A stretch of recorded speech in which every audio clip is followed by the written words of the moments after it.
The Pixel 9 Pro and 9 Pro XL prove how AI features complement the experience with practical features that just work, all while sporting upgrades to their display, cameras, and performance. After using the Pixel 8 Pro for over 6 months as one of my daily drivers, I can tell how it has exceeded my expectations. Not only is it one of the best Android phones around, but also one of the best phones overall with its impressive AI features and camera performance. That's why I am eager to test its successors, the Pixel 9 Pro and Pixel 9 Pro XL. The company is rearranging its Pixel lineup because instead of just one flagship model, we are getting two instead, while the standard Pixel 9 and Pixel 9 Pro Fold round things out on the other ends of the spectrum. Given the popularity of the iPhone 15 Pro Max and Galaxy S24 Ultra, Google is turbocharging its new Pixels with newer cameras, durable designs, and more helpful AI features. As much as Apple Intelligence claims to redefine the iPhone experience, I think these new Pixel phones take it a step further. In my Pixel 9 Pro and 9 Pro XL hands-on, I will explain the main differences between the two as well as sharing my early impressions to see if they are worth the money. Just as a reminder, the Pixel 8 Pro launched at $100 more than its predecessor last year with its $999 starting cost, and that's for a phone with a 6.7-inch display.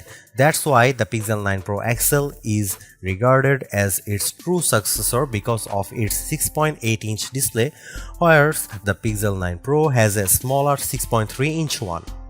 Unfortunately, Google's also marking up the prices of its new Pixels. I think it's a mistake because Pixels have historically undercut the competition, making them much more appealing options without forking over the typical flagship cost. The Pixel 9 Pro and 9 Pro XL fetch for $999 and $1,099 respectively, which means yet another $100 increase for a phone with the same sized screen as the Pixel 8 Pro. Pixel 9 Pro and 9 Pro XL pre-orders are available right now with 4 color options to choose from: Obsidian, Porcelain, Hazel, and Rose Quartz.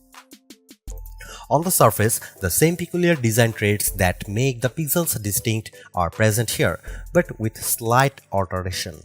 Most notably, I like the redesigned camera bar on the back of both phones, which now is an elongated pill-shaped protrusion as opposed to edge-to-edge one in past devices. While I have been accustomed to handling the Pixel 9 Pro XL's size, it's refreshing feeling to hold the smaller Pixel 9 Pro. Apart from the camera cutout, the designs of the new Pixel phones make them look eerily similar to the iPhone 14 Pro series due to the polished metal trims that are not flat as opposed to contoured.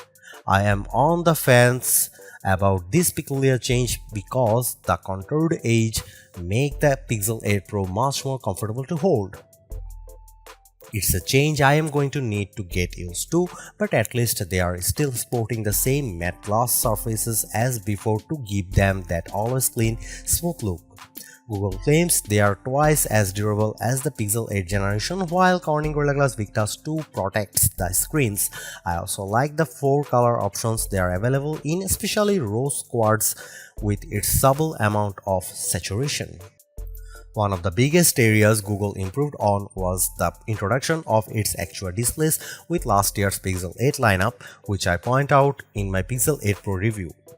The company claims that the Super Actual displays in its new Pixels, however, are 35% brighter with peak brightness outputs of 2700 nits. They are ambitious claims for the 6.3 and 6.8-inch displays of Pixel 9 Pro and 9 Pro XL, but given how the Pixel 8 Pro realistically peaks at 1526 nits, I'd be happy if it manages to exceed 1600 in our benchmark testing. I pulled up a couple of 4K HDR videos on YouTube on both phones, and I'm glad to report that they are just as lovely as ever, complete with wide viewing angles and deep colors that catch my attention. I have got to give Google credit here because unlike other flagship pairs, the Pixel 9 Pro and 9 Pro XL are outfitted with the same camera arrangement. This turns out to be a 50 megapixel main camera, 48 megapixel ultra wide and 48 megapixel telephoto with 5x optical zoom. The latter spec is important because its rivals typically have a divide, much like how the iPhone 15 Pro gets a 3x optical zoom while the iPhone 15 Pro Max gets the better 5x one. So it's nice that Google's giving both phones the same 5x optical zoom. If that's not enough, their selfie cameras are also getting a tremendous boost with 42 megapixel front-facing cameras with autofocus.